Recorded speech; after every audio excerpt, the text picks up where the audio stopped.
Ամենամոտիկը այսօր Վաղարշապատի համայնքի քաղաքացիներն են մեր եկեղեցուն։ Այն ոտնձգությունները, որ տեղում են եկեղեցու ուղղությամբ։ Հարց է ծագում.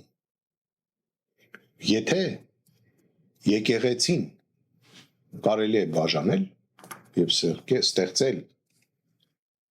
ալտերնատիվ եկեղեցի, մենք էլ կարանք ստեղծենք ալտերնատիվ կառավարություն։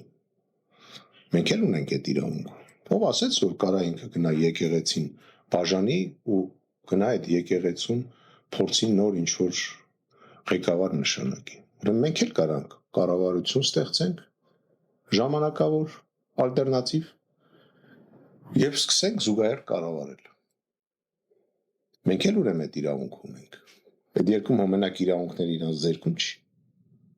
Ու դրանով զբաղվում է տրիբունալը։ Այս եկեղեցու հարցով զբաղվում է մեր կողմից հայտնի տրիբունալը։ Եվ զբաղվում է ոչ միայն երկրի ղեկավարով, այլ թվում են ջունգլու ճտերով, որ իր կողքին կանգնած են։